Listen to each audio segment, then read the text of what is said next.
Hello, আমি Srijita and welcome back to my channel.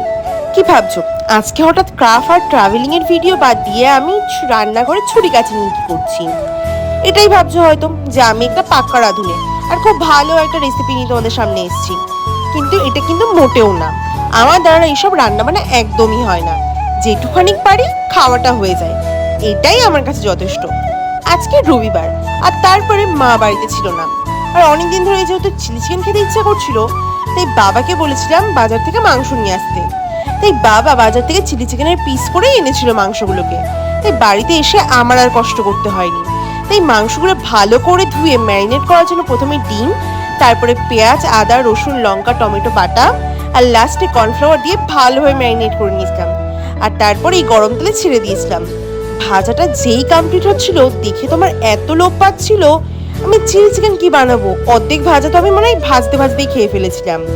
আর তারপর সেই গরম তেলের মধ্যেই আমি পেঁয়াজ আর ক্যাপসিকাম দিয়ে দিয়েছিলাম ভাজার জন্য, আর সাথে একটু লবণও দিয়ে দিয়েছিলাম।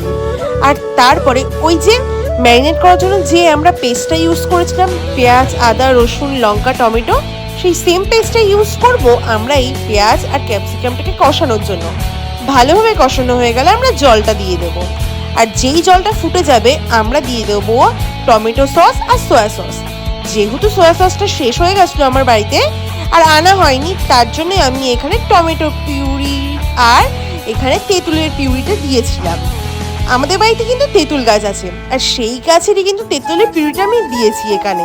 আর এই যে টমেটো সসটাও আমি দিয়ে ফেললাম। যেই জলটা ফুটে এসছে আমি জলের মধ্যে ভেজে রাখা মাংসগুলোও দিয়ে দিয়েছি। এত সুন্দর গন্ধ বেরোচ্ছিল, আমার তো মনে হচ্ছিল আমি খেয়েই নি এক্ষুনি, রান্না শেষ না করতে করতে। জানি নিজের তারিফটা একটু বেশিই করে ফেলছি আমি, কি আর করব। 6 মাসে 9 মাসে একদিন যাই রান্নাঘরে, আর তারপরে গিয়ে যদি নিজের তারিফটা নিজে না করি তাহলে কে করবে বলুন তো? আমার রান্না খেয়ে কিন্তু আমার ফ্যামিলি মেম্বাররা খুবই সন্তুষ্ট। তোমাদের কেমন লাগলো তোমরা কিন্তু দেখে জানিও। আর তোমরা যদি এরকম টাইপের ভিডিও চাও আমাকে কিন্তু অবশ্যই বলো, আমি কিন্তু তোমাদের সাথে শেয়ার করব। চলো এবার চিকেনটা টেস্ট করা যাক।